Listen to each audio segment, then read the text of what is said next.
On today's show, the Dallas Mavericks get a wire-to-wire win against the Bulls. The Bigs come up big in this game. The Mavs need them going forward and going into the playoffs. And let's take a check at the state of the Mavs and more on today's Locked On Mavs. I'm Luka Doncic, and this is Locked On Mavericks podcast. How about 10 Mavericks, NBA champions? Bang! Bang! It's good! And the Mavericks have won the game! If you don't believe, you shouldn't be here. Loyalty never fades away. And welcome. You are locked on to the Dallas Mavericks. My name is Nick Angstadt, media member and NBA channel manager of the Locked On Podcast Network, your team every day. Thanks for being part of the show, making Locked On Mavs your first listen today. The best way you can help us grow is let it ride. Am I on the screen? This episode is brought to you by Nissan. Are you the kind of driver that likes to push things a little further? Ever wonder what adventure could be around the corner? Take the Nissan Rogue, the Nissan Pathfinder, or the Nissan Armada. Go find your next big adventure. Check them all out today at nissanusa.com. Slightly biased, swore off the Dallas Mavericks. Swore them off. So he sent his surrogate a screenshot of him turned around. Is that on? Are you doing that, or am I responsible for that? I was actually very confused as to what was just going on. Because I'm like, wait, I'm not even wearing that shirt. I was very concerned for a second. If you watch my stream tonight, we ended it on just some wild conspiracy theory talk. And I was very concerned for a second. If you're listening on the podcast, I just put up a screenshot of Slightly Biased turned around. He Kate Middleton me. Yes, He doctored the photo. I altered the image. Nobody has seen me in months. Because you did swear off the Mavs, and then you weren't on the next two shows after that, like the two post games after it. What? That was a lot. Really? Did that? Yeah, you Well, swore Thursday was I wasn't supposed to even be able to watch the game. I had softball, and there's some type of weird weather phenomena that exists, where it only rains on Thursdays in the Metroplex. It's true. So that got rained out. And then the Bulls game, I was out, and then I did it the next day without you. But yeah, it was the timing of it. But Slightly Biased here on the post game, as he is as always. He has not sworn off the Dallas Mavericks, but the Mavs get the win. We'll talk about. I want to do a check-in on the state of the Mavs at the end. So we'll talk about where we think they are right now. 17 games left and all that. So we'll get into that. But let's start here. The Mavs get a wire-to-wire win, 127-92. The least amount of points the Mavs have allowed in the season. The defense. No, I'm just kidding. Wait, really? Yeah, 92.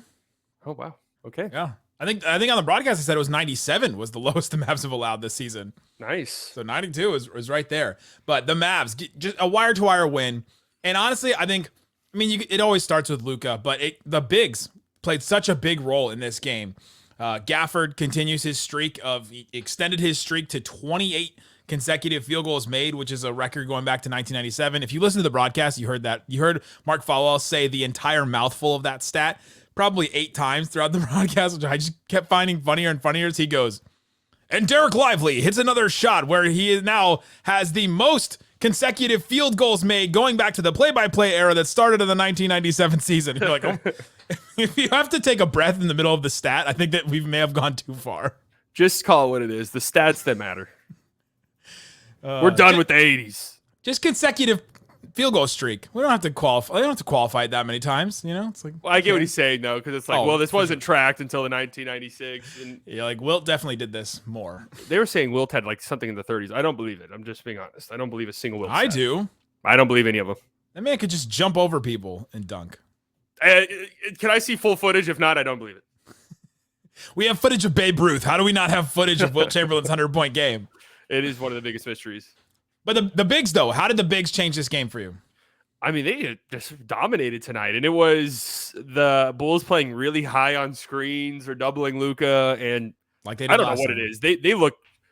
I don't know what the Bulls' schedule is. Honestly, I didn't look. I don't know if they just got off a crazy long road trip or something. They looked really out of it. Like they didn't look ready to go at all. And credit to the Mavs. They just came back from a really long West Coast trip, so that actually does make some sense.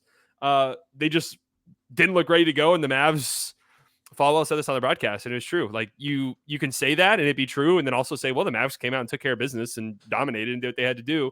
Because my God, the bigs were just getting spoon fed down low, and it was easy dunk, lobs, putbacks. Actually, no putbacks because they combined to go. I think it was 20 of 21 Lively and Gafford. Yeah, not their own putbacks, but Yeah, they're not their own putbacks. But I mean, it was just, a type of offense that's the Mavericks offensively. It's crazy because they haven't even been shooting that well from three. they didn't shoot well in this game. Yeah, they didn't shoot well in this game, but the last few games, they've just been, their execution has been on another level. They're just generating so many great looks right now, which is great to see.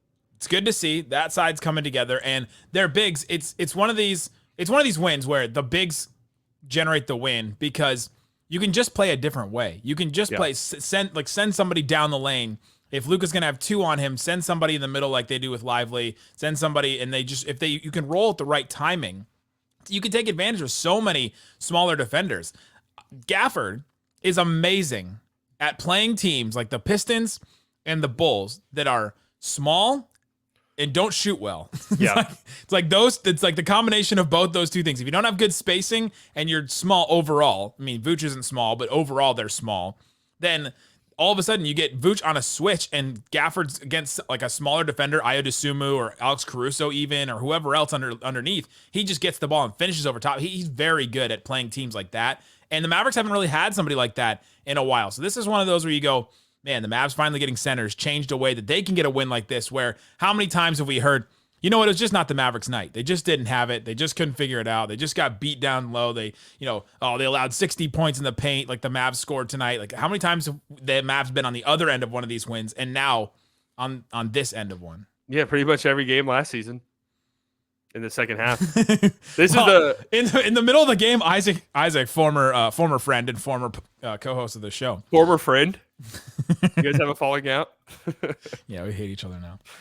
He tweeted the Mavs going from JaVale McGee, Christian Wood, and Dwight Powell to Dereck Lively, Daniel Gafford, and Maxey as the center rotations is just such a big upgrade. And it was funny, like watching Drummond, who is forever was like the answer. The guys like go get Drummond at any cost, and you could just tell even Drummond doesn't bring it offensively like a Gafford does. I mean, Gafford's hands too. It's just he catches some of these like passes in the short roll in traffic. Yes, it's pretty impressive that he holds on to it and is able to go back up with it. And Luka just gets him. Luka and him have some great chemistry. I think him going into the starting lineup was something that we were all a little like maybe that's unfair to Lively or whatever the case may be, but him and Luka have a definite connection that works really well. I don't think Luka cares. I think if you can catch the ball, I don't think he cares who's starting with him, right? It's like, and he'll throw it, and he's like Luka knew immediately that Gafford had good hands because he would chuck those like full court outlet passes right at him in traffic. Those football like Hail Mary bomb passes that he would throw to him, and that's the sign of I think I can trust this guy to catch this ball in traffic. Where he doesn't do that with everybody. Well, I wonder if that's because it feels like a newer thing that the Mavs bigs are out in transition so much. So I wonder if they had It's because they're fast and they're athletic and young. I know, but I'm saying like in the last couple of weeks, Oh. I wonder if there was more of like an adjustment that's like, hey, if you guys get caught out on the perimeter, don't even worry about crashing the glass. See if you can get out and run. And Luka catches a rebound. You know, you're going to be down the court and no one's going to catch up to you. Because it feels like they get like 3 or 4 of those opportunities a game now. Yeah, to just leak out. Or maybe it's part of their thing where whoever the farthest is the one player that's the farthest away from the play. Yeah. Because sometimes it's Josh, sometimes it's Derek Jones Jr., and then, yeah, sometimes it has been the bigs. And the bigs are just the biggest target down there, pun intended. And so, yeah, I thought that the bigs really changed this game, allowed the Mavericks to play the way they wanted to. And then, I mean, just Luka's passing. 14 assists for Luka. He could have had more. Only played 33 minutes. He was he was ripping apart the Bulls at times with his passing. His last 2 games have just been an absolute. I mean, most games for Luka are masterclasses, but his last 2 games against the Bulls and the Pistons, you do what you're supposed to do as a superstar, which is come out against these teams and just they have nobody who has a chance of stopping you. Even though the Bulls have Caruso, they still don't have anybody, and they had Caruso and Kyrie for most of the game anyways. But you come out and take care of business, and you eat, everyone else eats. I mean, it's been a masterclass. And the Bulls did really well defending Luka the first time. It's just now they have different options. The Bulls didn't play very well at all. I mean, the Mavs executed, like you mentioned earlier. The Mavs did execute, but the Bulls did not play this game very, very well at all. And then when you're 7 of 34 from three, shooting 20%, I mean, I don't think you're going to put 100% defensive effort in at a certain. You're near down 30 for the whole game. I don't think you're as locked in. This was a 30-point blowout almost immediately. Well, they went up by 10 within 5 minutes, and then the Bulls never got within 10 the whole rest of the game. That's crazy. It's funny because in my chat during the game, people were like, the Bulls had, I think, a 7-0 run to start the second quarter, and everyone was like, here it goes. Like, this team is a joke. And I'm like, guys, I think I get where you're coming from, but I think we're okay today. We're just conditioned to believe that. I was sitting there, and like Mike Leslie from WFAA tweeted, and the game was on WFAA, and he was like, yeah, just a great win for the Mavericks. And there was like 11 minutes and 40 seconds left in the fourth. And I was like, man, I think too many people trying to say that this game is over. I was saying it like halfway through the third quarter. I was like, get them all out. Like, this is the Hardy plays the next 15 minutes of game time. Coming up, Luka didn't go out right away. What do we think about that and the streak of his triple doubles and all that? We'll talk about that, how the Mavericks got this win, and what else stood out to us on today's Locked On Mavs. Today's episode is brought to you by Betterhelp. Everyone has things they need to talk about, discuss. I have things in my life. I'm going to therapy on Thursday because I have things in my life. You probably have them too. If you have trauma, if you have just things that are causing you anxiety, the stuff that you sit at night and look up at the ceiling and just you just have to think about it and you can't work through it. And for some reason, the only thing that helps is to rewatch a TV show. If that's you, which is me a lot of the time in my life, you need to talk to somebody about it, work through it, who you can connect to with BetterHelp. Check out BetterHelp. Therapy can be different for everybody, but most of us have bigger problems than our favorite sports team, and it's important to get things off your chest every once in a while. If you're thinking about starting therapy, give BetterHelp a try. If you're thinking it's entirely online, designed to be flexible and suited to your schedule. Visit betterhelp.com/LockedOnNBA to get 10% off your first month. That's BetterHelp, HELP.com/LockedOnNBA. Shut it down! Let's go home! Thanks, everybody, for hanging out with us on Locked On Mavs, being part of the show, part of the Raccoon Squad, listening every day. We appreciate each and every one of you for checking out the show and sticking with us. We have every single post game as well as 5 days throughout the week. And we can subscribe to that. Also subscribe to the subtext where I'll be doing extra content and all kinds of other stuff like that. Click the link in the description. Text the number on the screen or in the description as well. All right, Slightly. Luka didn't go out until like 6 minutes left in this game, which is a little bit of a, okay, you're playing with fire there. I saw you post that just get him out of the game, get him out of the game. What do you think about the decision to let Luka, and the reason why they kept him in? He had gotten, six 30-point triple-doubles in a row is an NBA record, and he was 3 points away from getting a seventh one, and they let him go in, and he ended up taking a bunch of threes, and he got fouled on the last one, didn't get a call, and he was upset about it, but then they eventually just took him out. What do you think about the decision? I don't love it personally. I liked it. The last game was fine to me when it was a rebound. I thought it was funny because, if you're watching the end of that Pistons game, Luka's like, they're basically running. I saw somebody say it was basically a one-man zone with Luka just standing under the basket waiting for a rebound. The record was already gotten. I guess it's kind of cool to let you, because whenever they let him out there, he only had 24 points. So he got a 3 and then stayed out there. I just think you are playing with fire at that point. And at this point in the season, Luka, like, something as freak as he goes up for a 3 and lands on someone's leg weird and tweaks an ankle. Now he's out a week and a half. Like, at this point in the season, that would be catastrophic for you.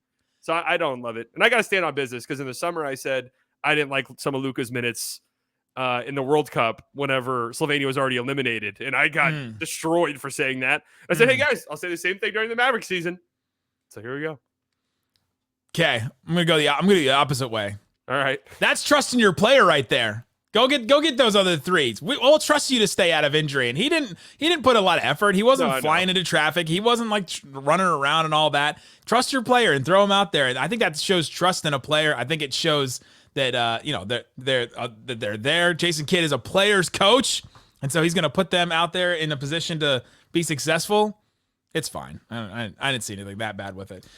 If he was like driving into the lane and like I actually had more of a problem with the rebound one because he's just like flying into guys among the trees and trying to get rebounds. But this one, he's just out there taking threes and he missed 9 of them in this game, so it just wasn't meant to be. Rebound one, I don't know if they were fully aware of the record. I'm assuming they were. They had to be. He was so hunting that rebound. Yeah, that triple double would have been the first time anyone's had. What was it? 4 30-point triple doubles in a row, or 5, whatever it was, whatever crazy stat it was. That one is okay. You already have the record in this one. Now we're going for the most triple doubles in a row. He only needs 5 more. 5 more triple doubles in a row. Yeah. It'll be the longest streak. It's a different streak that continues. Which streak do you care about more? Gafford's consecutive made field goals or Luka's now 20-point triple-double streak? The Gafford field goal one is kind of crazy, man. I want him to reach 30. Like, I want him to hit 30. 28 right now. 28. I mean, that is just nuts. Not even blowing a bunny, like smoking a bunny, or getting fouled and a no call. Like, that's kind of, or a tip in. Like, that's kind of crazy. But I would say Luka's triple-double streak would be a little bit more historic, I think. You think that one's more impressive? Well, because like Dereck dunking 28 times in a row. Like Dereck, like the list of the field goal streak is unbelievably incredible. Like, I'm not trying to take anything away from it, but it was like Dereck Favors, like there's a bunch of rim runner guys. Listen, I'm not trying to take anything away from it, but there's trash players at the top of this. No, Dereck Favors was not trash. He was pretty good back in the day, but no, he wasn't. He was pretty good. The triple-double streak is pretty crazy. Tim Hardaway, no first quarter minutes again in this game. Then played almost the entire second quarter. But what'd you think about Kidd moving away from him even more now? Okay, maybe it's just my imagination. I feel like Tim's been playing pretty good the last couple of games, but like more in the flow of the offense. Like, he's got some nice passes. This is what happens when the Mavs start winning games. Everything starts looking better. Your coffee tastes better in the morning. Well, I'm wondering if it like something got through to Tim where it's like, hey, dude, chunking up terrible shots outside of the flow of the offense is not going to fly anymore. He went 1 of 4. His shot selection has been better. And I even said that in the last game against the Pistons. That's all I care about, really. Is the shots that he's taking. He has like 1 or 2 a game that he takes that you just go, what are you thinking? But this game, he only took 4 shots. He had 4 assists in this game. His passing has been better. He is honestly better at entry passes to bigs and alley-oop passes than he is just a normal on the perimeter swing pass. Yeah, his entry passes confounds me how good he is at entry passes, because he hit Lively and Gafford tonight. Yeah, no, it's like that. My thing with Tim is a shooting slump is one thing. A shooting slump where you're out of the flow of the offense entirely and trying to force things is when you really, really start to hurt the team. And I don't think he's done that. And it's been limited minutes, so maybe that's why. But I can't. Even though he's still not shooting well, I can't get like as mad at him as I feel like some of the vitriol towards him has gotten a little too far in the past. Well, yeah, because now he's not playing 30 minutes a game. He's been playing 18 to 20 minutes a game, 14 to 20 minutes a game, really. And if you're playing at that level, it's different than if you're playing a 30-minute, because then more is required of you, right? I mean, you just Spider-Man it up. Well, that's why I've been saying, like, I don't know if I said it on this show, but I was saying in general, I don't like get mad at players like Tim anymore, because it's like he's been with the team for like 5 years. Like, we know who he is. The front office knows who he is. The coaching staff knows who he is. If he's out there and struggling, yeah, it is frustrating, but ultimately it's not Tim's fault he's on the court. It's up to the coaching staff to limit the minutes whenever if it feels like a player is detrimental to your team, and that's started to happen. This stat the Mavs PR just tweeted out. They tweeted out Lively. So Lively, we didn't even talk about him. 22 points and Gafford 20 points. They combined for 20 of 21 from the field. The last pair of teammates, you'll never guess who these two are. The last pair of teammates to each score 20 points while combining to shoot 95% from the field or better. New York Knicks, think like late 2000, like late 2000s, not like before 2010, basically. Pre-Stoudemire? I think so. Oh, God. No way, Melo. Well, he wasn't there late 2000s. I'm not going to know. One of them won several slam dunk championships. Just tell me who it is. Nate Robinson and Wilson Chandler. That is actually shocking. I never would have guessed those two names. Well, ever. you said multiple dunk contest winner. I was thinking big immediately, and I was like, what big on the Knicks won multiple? Well, Jericho Sims did not. He was the one with the paper. Remember when he neither did Obi Toppin. Oh, man. Coming up, let's talk about the state of the Mavericks right now. They've won 3 games. They won 7 games in a row. Then they went 1-5, and now they've won 3 games in a row. How do we feel about this Mavs team going into a potential playoff run and more? We'll talk about that coming up. Today's episode is brought to you by Nissan. Are you the type of person that likes to push things a little bit further. Kind of the driver that likes to put the pedal to the metal. Ever wonder what adventure could be around the next corner? Our friends at Nissan have a lineup of SUVs with the capability to take your adventure to that next level. The 2024 Nissan Rogue is perfect for city drives and great escapes. It's got the class exclusive Google built in.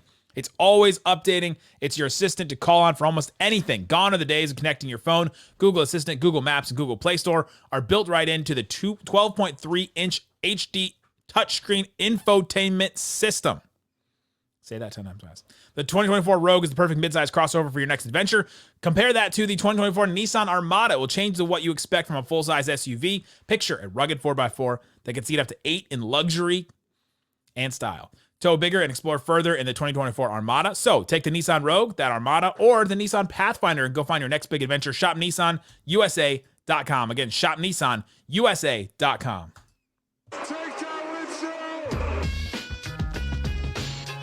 All right, Slightly. Talking about this Mavs win. Wire to wire. Felt like the Bulls didn't play that well. Mavs executed. Good for them. Mavs have now won 3 in a row. Cavs didn't do the Mavs any favors. They didn't beat the Suns. I saw Isaac Okoro stepped out of bounds on a potential game-tying 3. I'm hating on them the rest of the season. Donovan Mitchell didn't play, so you can't give him too much flack. True. But Mavs right now are tied with or at least neck and neck with the Kings for 7 and 8 right there. They are still only a game back from the Suns. The Pelicans just can't stop winning, and so they are. The Mavs are what a game, 2.5 games behind them still, and then there's this weird Southwest Division stuff that we talked about on Monday. The state of the Dallas Mavericks going into this playoff run. How are you feeling about this team in terms of the play-in, making the playoffs, and all that? Well, I just want to correct myself. Obi Toppin did win the dunk competition.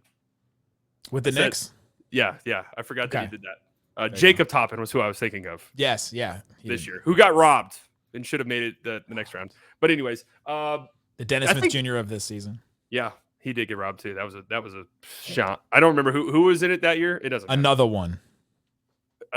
It doesn't matter. DJ Khaled was the judge. Oh, God. He gave him terrible scores, and I'll never forgive him. All-Star Weekend is cooked. Okay, the Mavs just take care of business. I think they're – I don't know if this is actually true, but I do think that their destiny's in their own hands, that if they just win the games they need to win. Catching the Pelicans might be difficult because they are an absolute burner right now, and we've kind of been talking about how none of these teams in this grouping have separated themselves in any real way, and it's starting to feel like the Pelicans might be doing that. But you play the Kings twice. You have the tiebreaker against the Suns. Yep. If you just take care of business and do what you're supposed to do between now and the end of the season, I think you can be the 6th seed pretty easily, with the 5 seed still a possibility. You've got the 3 games against the Warriors, and Steph Curry's dealing with this injury too. So that is maybe a little bit of a break that you catch there. Yeah, because they play the Warriors on Wednesday, so we'll see. I had some confusing. You don't think he's going to play? Some Curry? people in my chat were saying that he was already ruled out, and I don't know if that's true or not. I couldn't find it, but either way, yeah, those are going to be some huge games against the Warriors. And even if you win on Wednesday, that puts your lead over them up to, I think, 3.5 games, which feels kind of significant at this point in the season. But yeah, I think if you Warriors played tonight and they won, and Steph did not play. Yeah. So I don't think he's going to play on Wednesday if he didn't play today. And I'm actually interested to see how they approach that, because if they treat that more of like a playoff game because of seeding and stuff like that, if they're more willing to put him out there, or I think at this stage in the Warriors' life cycle and Steph's career, it's just like, if we're in the play-in, we're in the play-in, honestly. As long as Steph's healthy, it's what matters more than anything. That Mavs game, though, could mean a lot to them because they got 3 games. Yeah, that's what I'm saying. So I'm interested to see how they handle that. If it's like a must-win, we need Steph back at all costs type of thing. But I think you can catch the Kings. You play the Kings twice. One of them's on a back-to-back. We play the Kings 4 times this year. 3 of them, the Mavs are on the second night of back-to-backs. What is that scheduling? That is terrible. But I don't think they're very good. I'm going to stand on that. The Kings are the polar bear in Arlington when you look at this top 10 seeding in the West. I'm sorry to come off like a hater. I watch almost every Kings game because of these seedings. And I'm just like, how are they still in this mix, man?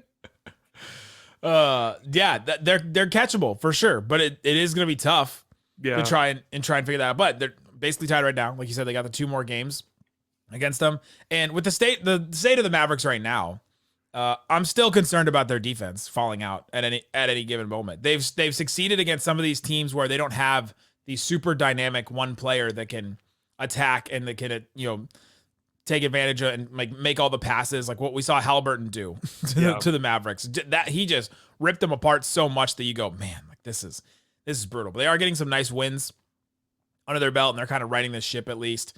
I'm just nervous about their defensive rotations throughout the next stretch, but the rest of the season, they at least have enough winnable games that you feel good about where they are.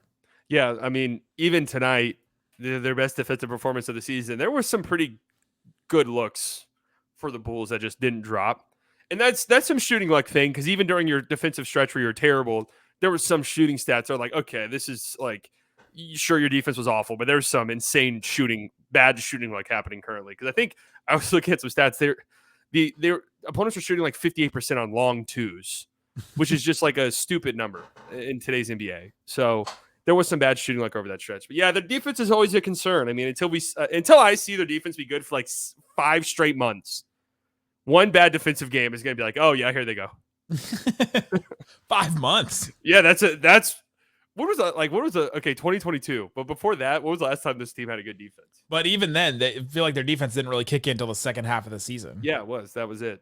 That's what I'm saying. Give me 5 months of being a good defense before it could be game 4 of the finals, and the Mavs are about to sweep it, and they have a bad defensive game, and I'm like, yep, here it comes, guys. Here it is. Yeah. This is your Mavs. Yeah, the bottom's falling out, guys. Man. Oh, I asked this question to Reggie, and I'm curious to your answer to it. If you had, one of the things I think the Mavs need to do the last stretch of the season is to develop confidence in some of their role players. And so that's why I think Tim's still getting minutes, for those that have wondered. Yes. They're still giving PJ Washington a lot, some opportunities on offense. If you had to pick one of the two, let's say you have a 25-minute per game role and you have like a 12-minute per game role, would you give the bigger role the last stretch of the season to Dereck Jones Jr. or Josh Green? So that's your choice, because I think they got to build one of them up before the end of the season. I mean, Dereck Jones Jr. is profiles more as a player you will need, I think, defensively in the playoffs. Defensively, because you're going to have somebody who you really trust, point of attack, getting over screens, flying around the court. And Josh Green has just really kind of struggled in that department, it feels like. And Jones Jr. 2 of 5 from 3 in tonight's game too. Yeah, and we were talking about earlier in the season when Dereck Jones Jr. was hot from 3. We were like, yeah, this is a guy who's a playoff player. Yeah. And yeah, if his 3 ball is falling, he for sure is. I could see him having like a similar to like Reggie Bullock type role. And Reggie Bullock played 40+ minutes a game in that playoff run. And sometimes he shoots like Reggie Bullock in October, and sometimes he shoots like Reggie Bullock in March. True. He looks more confident right now, though, too. That's one of the things. The shot's quick, which is nice to see. He's taken not completely wide open threes. Like there's been a couple where the players closed out on him and he still takes it instead of, stopping and driving, which I think is a sign of confidence too. Yeah. I think I would go with Dereck Jones Jr. too, because of his ability to defend. I think he gives them a better point of attack defender, and I don't think you can build confidence in your ability to go around screens. Like I think that's something that you learn and that you work through for Josh, and I think that you can build confidence in a shooter. With Dereck Jones Jr. at the beginning of the season, remember he was attacking a lot, and like he attacked a couple times in this game, and gets to the free throw line, and then all of a sudden that can be a game changer for you too. And I think you need a little bit more of that instead of, what Josh brings, he should play. Josh should still play. I'm not saying that he shouldn't play, but if you had to pick one of the two to like build up, gas up, it would be Dereck Jones. Man, I didn't even really think about that sort of trade off, I guess, and. I mean, even in tonight's game, Josh off the bench, Dereck Jones Jr. only played in 16 minutes. Yeah, Josh played some garbage time, though. Yeah, there was a lot of garbage time in this game, so I wouldn't look at the rotations in any real significant way. But, man, Josh being a 12-minute-a-game guy in the playoffs would feel kind of weird. But I think that might be the direction it's trending, to be completely honest with you. We'll see. It'll depend on the matchup, right? Yeah. I just can't imagine too many matchups in the West for Dereck Jones Jr. The idea of Dereck Jones Jr. doesn't make more sense. Are you concerned about this? This was quietly Kyrie's worst offensive game of the season. Yeah. Are you concerned about some of his games recently? He's had multiple 21 points on 19 shot type games. Are you concerned about any of that? No, because I still like the shots he's getting. So maybe just a bit of a tough shooting stretch he'll pull himself out of. You know what I think? I think that he'll get some of these free throws that he's not getting right now. I think he'll get some of those in the playoffs. Yeah, it's weird to complain about this in a game like tonight. I thought the whistle the Mavs got in the first like 3 quarters was really bad. Oh, come on, Caruso. You complaining about touch fouls out there? Like if this was a Mavs loss or a close game, I think I'd be irate about the officiating actually. Yeah. But that'd be great. I think Kyrie's due for a big, huge performance at some point soon. I can just feel it. Like he's getting the looks that he's gotten all season. They're just not. This happened earlier in the season too. Started off kind of rough shooting wise, but you watch the games, you're like, okay, but he's doing this well and he's doing that well, and all of his shots are good. It's not like he's settling for trash shots. Okay, we're 30 minutes in. We're 30 minutes in. Okay. Be honest with me and everyone listening. Okay. Number 17 for the Chicago Bulls checks into the game. But he scores 17 points. Onuralp Batum. Uh-huh. Be honest. Did you know who he was before this game tonight? I did know who he was only because watching the Bulls games, like other Bulls games, and seeing everyone on Twitter saying who is Batum. That's the only reason I really know. It's just because everyone else like, who is this guy? Not gonna lie. Did not know. And his name looks like you just smashed your keyboard like with your fist. It is Onuralp Batum. It is quite the name. From Turkey. So I've noticed he's a very high energy guy. It seems like a great team. No, we're not doing the scouting report breakdown. Well, I'm thinking the Mavs in the offseason, maybe a second or two. Go out and get him. Go get him. Yeah. If you can get Onuralp Batum, you have to go get him. If you have the opportunity. Yeah. Remember this episode. Oh my! He's about to turn 25, so like right in his prime. Yeah, exactly. Scout ahead. Scout for the future. He's shooting 44% from 3 this season. Like, I'm not trolling. I have watched some Bulls games and seen him. He's really not terrible. Like he doesn't come off like you watch some Grizzlies games and you need to have your laptop open and Basketball Reference up because some guys will check in and you're just like, man, I watch a lot of basketball and this is the first time I've ever heard this name. Oh my gosh. There you go. We'll be back. I'll be back with an episode tomorrow. And then Slightly and I, the very consequential Mavs Warriors game on Wednesday. That will be a big one. That's a big one. And then I've locked on NBA on Wednesday night as well. And then Thursday against the Thunder. Back-to-back. Home for the Mavs against the Warriors. And then at the Thunder. So 9 p.m. local start time. Yeah, that one is a tough one. So there you go, guys. We'll be back. Thanks so much for listening to Locked on Mavs. Peace out. Boom.